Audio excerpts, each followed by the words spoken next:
인간의 행복을 한두 단어로 얘기할 수 있겠습니까? 이렇게 하면 행복하다, 저렇게 하면 행복하다, 여러 가지로 말할 수 있을 것입니다. 그러나 그 사람 가운데 이것이 있으면 그 사람 100% 행복합니다. 어떠한 상황이 있을지라도 그 사람 가운데 이것만 있으면 그 사람은 행복한 사람이 됩니다. 사람이 나에게 굉장히 많은 어려움을 주고 환경이 어렵다도 이것만 그 사람에게 있으면 그 사람의 삶은 행복합니다. 그것이 무엇인지 아십니까? 그것이 감사입니다.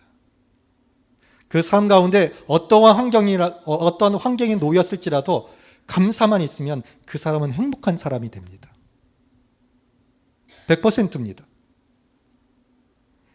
그래서 그렇기 때문에 내가 불행한 이유가 이것 때문이야 라고 말하는 것은 굉장히 문제가 있습니다. 잘못된 겁니다.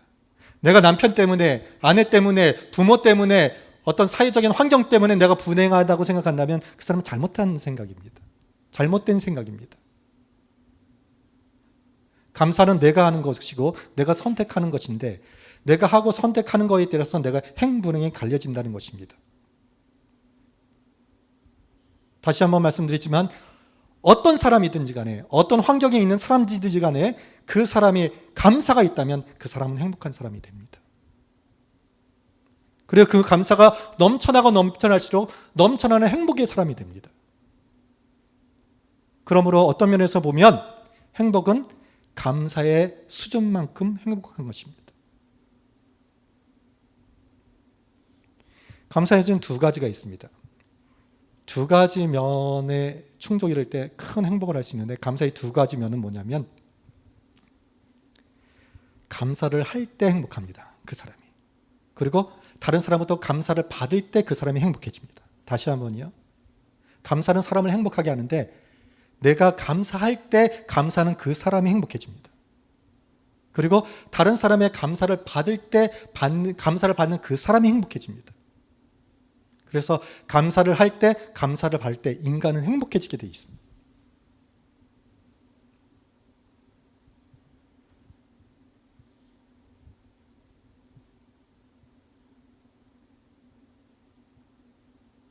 그래서 첫째로 감사를 할 때 내가 행복해지는데요. 인간은 하나님께서 그렇게 만드셨습니다. 그런데 내 환경을 보면 감사할 게 없어 보입니다. 그러니까 불행한 거예요. 왜 그러냐? 그 마음이 높기 때문에 지금 내가 누리고 있는 것은 당연하다고 생각하는 거예요. 내가 지금 누리는 건강, 내가 누리고 있는 여러 가지 물질적인 환경들, 이런 것은 당연하다고 생각하니까 감사할 게 없는 거예요. 그러니까 감사가 없는 것은 교만하기 때문에, 마음이 높기 때문에 감사가 없는 거예요. 그런데 그 마음이 겸손해지잖아요. 낮아지잖아요. 그럼 모든 것이 감사의 것이 됩니다. 그래서 감사는 겸손과 연결되어 있다는 거예요. 겸손한 만큼 그 사람이 감사하는 것이고 감사하니까 그 사람이 행복하는 것이고 결론적으로 겸손한 사람이 행복하는 거예요. 그래서 내가 감사할 것이 없다면 굉장히 그 마음이 높아져 있는 거예요. 내 자녀를 볼 때 감사할 게 하나도 없어. 남편을 볼 때 감사할 게 하나도 없어. 이게 문제가 되는 거예요.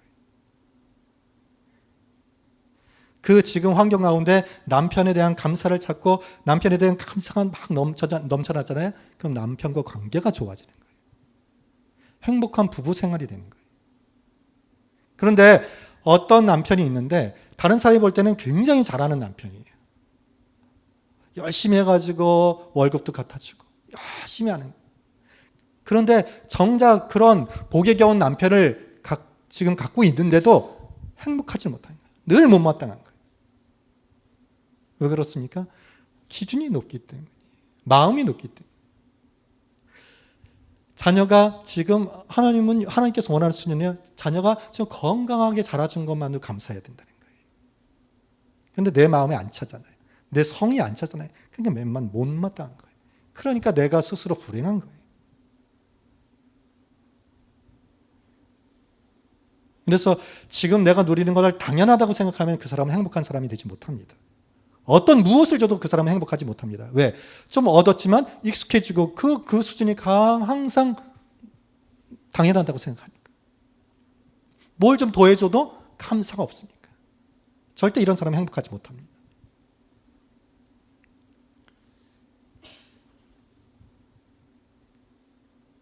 두 번째로는 감사를 받을 때 그 받는 사람이 행복합니다. 왜 그렇습니까? 근데 내 존재에 대한 가치가 높아지는 거잖아요. 내가 좀 이렇게 해줬는데 사람이 감사하면 내 존재의 의미가 느껴지잖아요. 감사를 받을 때 정말 행복해집니다, 여러분.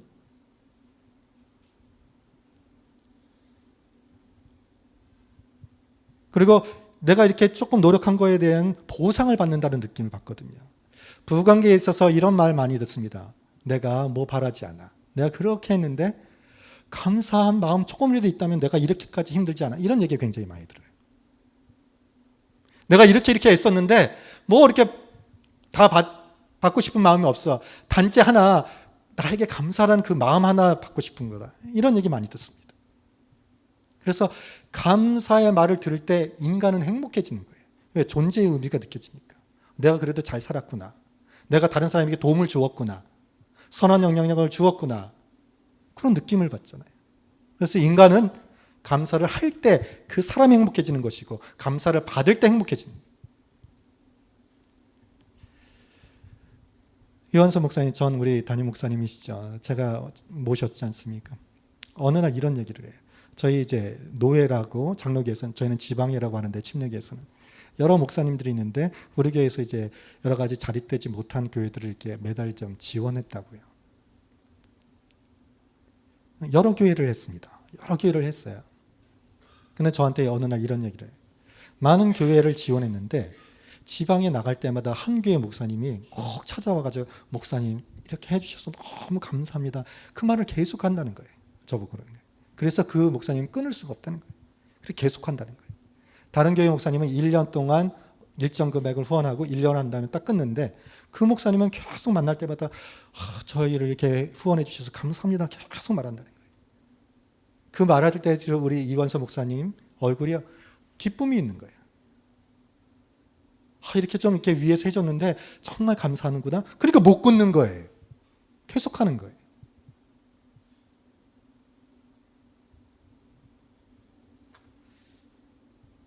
그래서 행복이 먼데 있지 않습니다. 관계 회복을 위해서 많은 사람들이 저한테 상담도 하고 물어보는데요. 제가 다시 한번 말합니다. 관계가 회복되길 원합니까? 감사하면 되는 거예요. 감사하면 100% 회복되게 돼 있습니다. 99%도 아닙니다. 부모 자식 간에, 부부 간에, 어떤 시어머니와 며느리 간에 만병통치약이 감사예요. 감사.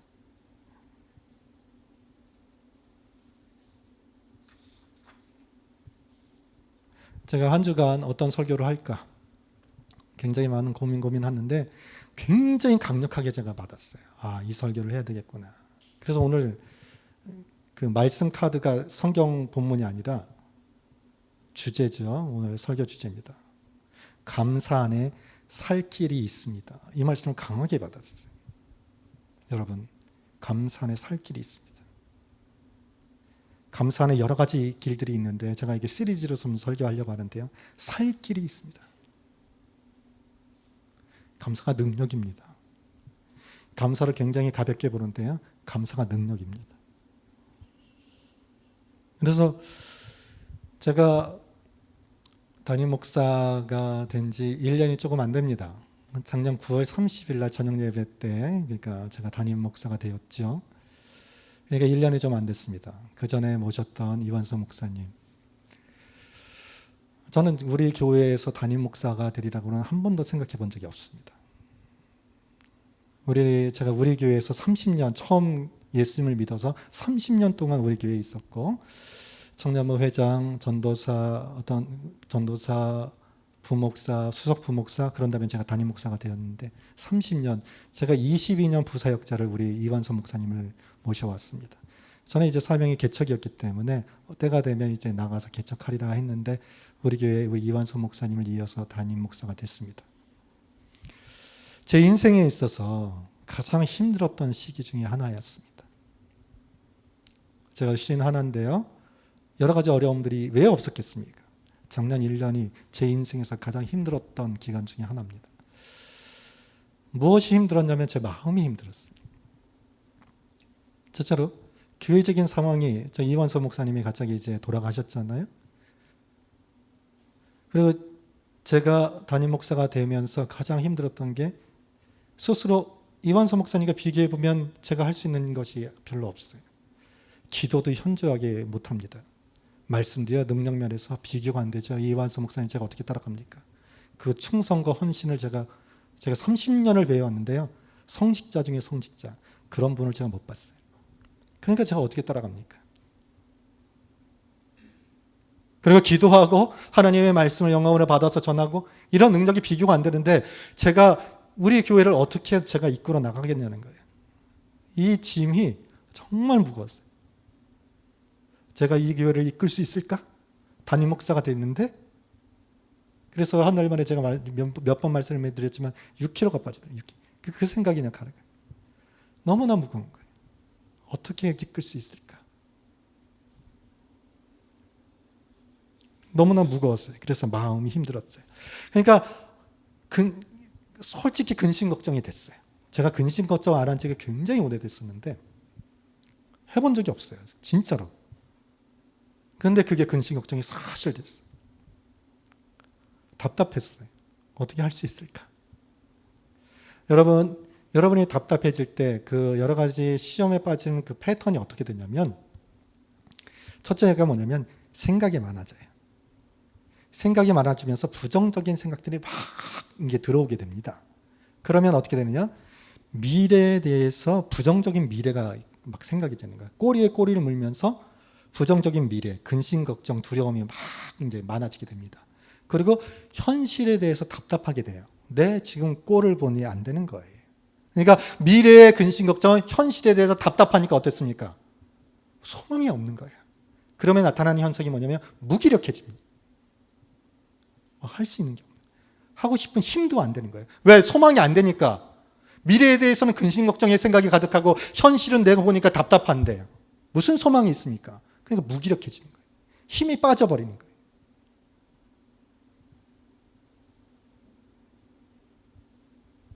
힘이 빠져버리니까 기도하고 싶은 생각이 듭니까? 안 되죠. 기도가 안 되는 거예요. 미래를 생각하고 현실을 봐도 안 되는 거예요. 답답하니까. 그런 악순환을 골면서 믿음이 점점 떨어지는 거예요. 시험에 드는 거예요. 포기하게 되는 거예요. 이런 패턴입니다. 여기서 가장 시작은 뭐냐면 생각이 많아지는 거예요. 부정적인 생각이 많아집니다. 그래서 제가 담임 목사가 되면서 안 되는 것, 안 될 것, 이런 것만 생각하니까 뭐 답이 없는 거예요. 굉장히 막 답답해지는 거예요. 그때에 제가 지금까지 버틸 수 있었던, 버틴다는 좀 표현을 쓰고 싶어요. 그리고 제가 이게 담임 목사를 할 수 있었던 이유가 뭐냐면 저는 절박한 감사에 있었습니다. 기도는 여러 가지가 있지요. 간구가 있고 감사기도가 있고 중보기도가 있고 회개기도가 있고, 그러나 저에게서 지금까지 제가 이렇게 담임 목사로 지탱하고 또 앞으로 나갈 수 있는 힘은, 저에게는 절박한 감사가 있었습니다. 그러니까 부정적인 생각을 하니까 답답해지는 거예요. 뭐 답도 없는 거고요. 노력해가지고 애쓰고자 하는 그런 것들이 막 떨어지는 거예요. 그때 그 생각을 끊고 제가 이것만 생각했어요. 오로지 이것만 생각했어요. 그래, 나같이 부족한 자를, 이 귀한 믿음의 분들, 우리 누리사랑교회 담임 목사가 된 거는 정말 은혜다. 이거보다 더 감사한 게 어디인가. 내가 설교도 변변하지 못하고 내 삶의 기도도 제대로 못하는데 누리사랑교회 담임 목사로 세워지는 이게 얼마나 은혜인가. 그것만 생각했어요. 내가 이게 감사할 거다. 나같이 부족한 자를 그래도 또 귀하다 하시고 잘 봐주시고 위해 주시는 그런 분들이 있기 때문에 이게 내가 감사하다. 이것으로 지금껏 하루하루를 살 수 있었습니다. 이것이 없었다면 솔직히 제가 어떻게 됐을지 모를 거예요. 그것이 저에게 힘이 되었고요. 능력이 됐고요. 하루하루를 살 수 있는. 그러니까 감사가 넘치다 보니까 그런 부정적인 생각들이 이렇게 끊어지는 거예요. 그래서 감사가 나오는 거예요.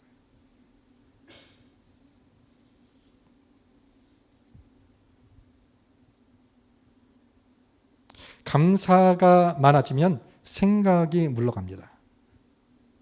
감사가 많아지면 내 마음이 굉장히 여유가 있어집니다. 그리고 하려는 의지가 생깁니다.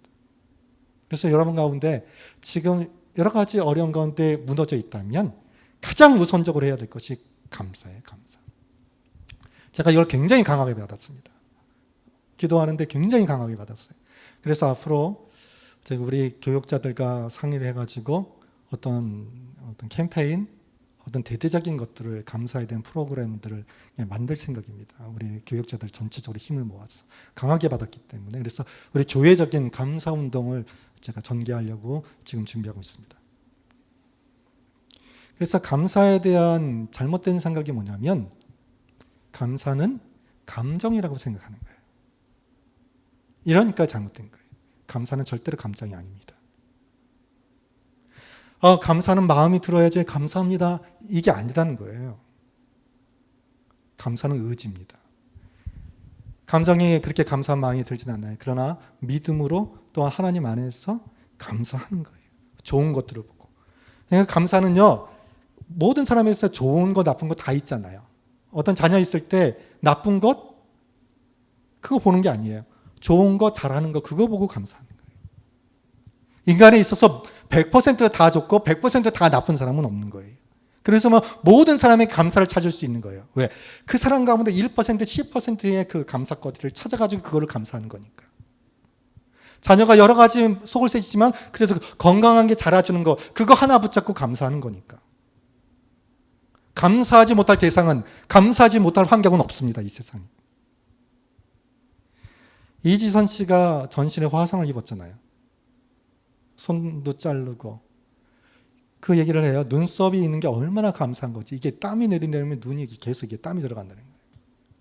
피부가 있는 게 너무나 감사하다는 거예요. 피부가 이게 이제 전면에 화상을 입으니까 뒤에가 이제 피부가 없어지면 이게 쪼그라든다는 거예요. 살이. 그러면 척추뼈까지 휜다는 거예요. 얼굴도 전신에 화상을 입지 않았습니까? 이지선 씨가. 근데 그 사람이 책을 냈죠. 뭐죠? 감사의 책을 냈다는 거예요. 그래서 자기는 행복하다는 거예요. 그런 환경에서도 감사를 발견하고 감사를 붙잡으니까, 선택하니까 그 인생이 행복해지는 거예요. 이지선 씨가 행복하다면 우리가 행복하지 않을 이유가 전혀 없는 거예요. 그래서 감사는 그 인생을 바꿉니다. 감사는 절망에서 소망으로, 불행에서 행복으로 바꾸는 힘이 있는 거예요. 그래서 감사는 절대 잘못된 생각이 감정이라고 생각하면 안 되는 거예요. 감정이 들어야지 감사한다. 이게 굉장히 잘못된 생각이에요. 의지적인 거예요.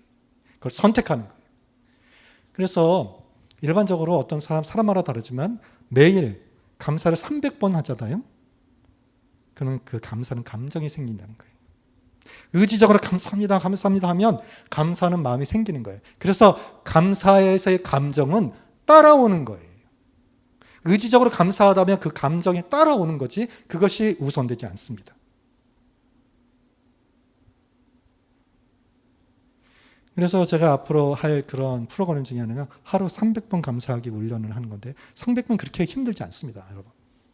그래서 아침, 점심 제가 그런 구체적인 프로그램들을 준비해 보려고 하고 있습니다. 굉장히 제가 강하게 받았어요. 그래서 여러분 삶 가운데 지금 오늘 행복해질 수 있고 앞으로 미래가 행복으로 가득 찰 수 있습니다. 그 길이 감사 안에 있습니다. 오늘 보면 다니엘이 나옵니다. 다니엘은 어떤 사람이냐면 출신이 그렇게 좋지 못합니다. 토로 출신입니다. 메데 바사, 페르시아에 총리가 셋 있는데 이 다니엘이 그 총리 중에 하나인데 으뜸인 거예요. 왕의 총리를 받는 거예요. 그러니까 나머지 사람들이 시기하는 거죠. 정치적으로 이 다니엘을 무너뜨리려고 하는 거예요. 아무 흠을 찾을 수가 없습니다.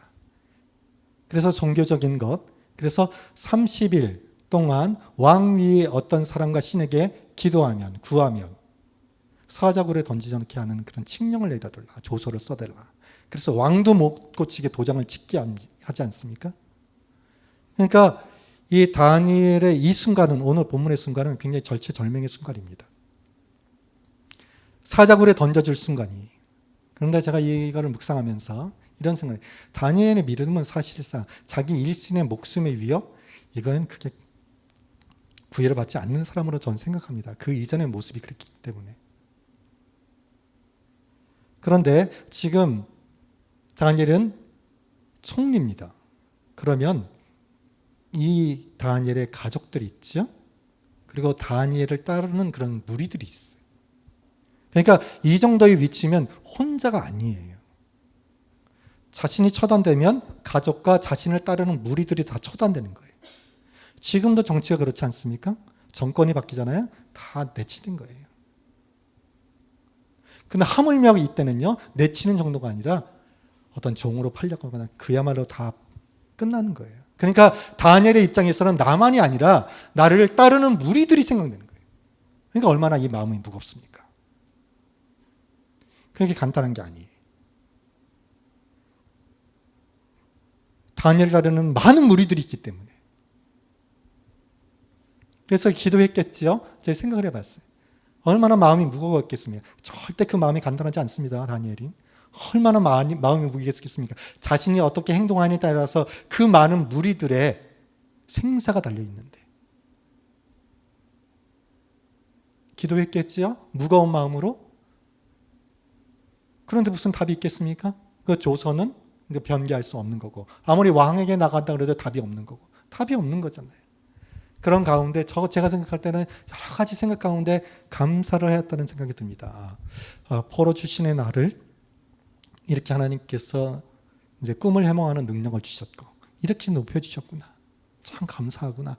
그런 감사가 하면서 부정적인 생각들은 물러날 것이고 또한 믿음의 생각들이 더해졌을 것입니다. 나를 따르는 사람들 하나님께서 분명히 함께해 주실 거야.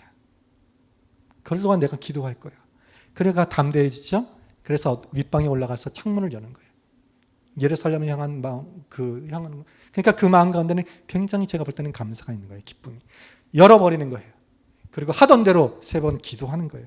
그 다음에 마지막에 뭐라고 되어 있습니까? 감사하였더라 라고 있습니다. 그의 하나님께 감사하였더라. 그의 하나님께 감사하였더라. 이런 죽을 수밖에 없는 상황이지 않았습니까? 절체절명의 순간 그렇게 감사를 했습니다. 그러니까 그 결과가 어떻게 되겠습니까? 살 길이 열리는 거예요. 사자굴에 던져집니다. 그런데 어떻게 되느냐? 다니엘서 6장 22절에 보면 나의 하나님이 이미 그의 천사를 보내어 사자들의 입을 봉하셨으므로 사자들이 나를 상해하지 못하였사오니 이렇게 되는 거예요. 감사의 다니엘에 함께 해주셔서 하나님께서 그 길을 열어주셨는데 살 길을 열어주셨어요. 사자들이 우는 사자가 굶주린 사자가 잡지를 못하는 거예요. 그 누구도 살 길이 없었습니다. 그러나 감사의 다니엘이었기 때문에 살 길이 열려진 거예요. 다시 한번 말씀드립니다. 감사 안에 살 길이 있습니다. 어떤 문제든 어떤 어려움이든 어떤 위험 요소든 감사 안에 살 길이 있습니다. 사도 바울이 선교 여행을 떠납니다. 이것저것 떠났는데 귀신 들린 여종이 하나 있던 거예요. 흉악한 귀신이 들려가지고 점을 치니까 아주 신통한 거예요. 그러니까 종이 왔으니까 그 주인은 어떻습니까? 큰 돈벌이가 되는 거예요. 신통하니까. 다 맞춰버리니까. 여러분 진짜 신통한 게 뭡니까? 신과 통했다는 거예요. 귀신이 임한 거예요. 점 보는 귀신이 임한 거예요. 그래서 생각이 통하는 거예요. 그게 신통한 귀신이죠. 무당이 점 보는 그 여종이 하도 힘들게 하니까 사도 바울이 예수 그리스도의 이름으로 그 귀신을 쫓아버렸다는 거예요. 그 여종에게서 그 점 보는 귀신이 떠나가니까 어떻게 됩니까? 점을 못 보는 거예요. 점을 못 보니까 어떻게 됩니까? 그 주인의 어떤 소득 그게 다 없어진 거예요. 그러니까 이 사도 바울과 실라를 잡아가지요. 그래서 성경에 많이 때렸다고 되어 있습니다. 사도행 16장 23절로 26절에 보면 많이 친 후에 얼마나 많이 맞은 거예요. 사도 바울과 실라가. 옥에 가두고 간수에게 명하여 든든히 지키라 하니 그가 이러한 명령을 받아 그들 깊은 옥에 가뒀습니다. 그러니까 어떻습니까? 사도 바울 지금 상황이요. 맞았기 때문에 온몸이 고통이에요. 이루 말할 수 없는 고통이에요. 그리고 깊은 옥에 갇혔고요. 미래 어떻게 될지 모르는 거예요. 내가 여기 인생이 여기서 죽을 수도 있는 그런 상황이에요. 깊은 옥에 가두고 그 발을 착고에 든든히 채웠더니 도망갈 수도 없습니다. 그런데 한밤중에 바울과 실라가 기도하고 하나님을 찬송하며 죄수들이 듣더라. 그 다음 26절에 이에 갑자기 큰 지진이 나서 옥토가 움직이고 문이 곧 다 열리며 모든 사람의 매인 것이 다 벗어진지라 했습니다. 한번 생각해 봅니다. 지금 온몸은 보통의 상처 투성이에요. 극심한 고통이 있는 거예요. 그 가운데 사도 바울이 기도했겠지요. 하나님, 제가 이것들을 허락하는 이유가 뭡니까? 그러면서 제가 생각할 때 이 사도 바울이 성경에 찬송했다가 되어 있거든요. 찬송하려면 어떤 과정이 있어야 되냐면 자신이 받은 그 은혜들을 생각하는 거예요. 예수를 핍박했던 자신을 하나님께서 부르시고 체험을 주시고 능력을 주셨던 그 모든 것이 생각나는 거예요. 나 같은 사람을 부르셔서 이런 사명을 주시기 너무나 감사한 거예요. 계속 감사가 되는 거예요. 감사가 넘쳐나니까 한밤중이었다고 되어 있습니다. 찬양할 수밖에 없는 거예요. 넘쳐나는 감사가 있습니다. 그러니까 어떻게 됐습니까? 갑자기 큰 지진이 열리고 넘치는 감사를 드렸더니 옥토가 움직이고 문이 열려버리는 거예요. 갇혔던 문이 열려버리는 거예요. 그리고 메인 것이 벗겨지는 거예요. 살 길이 열리는 거예요. 감사의 사도 바울 위에 놀라운 역사가 살 길이 열려버린 거예요.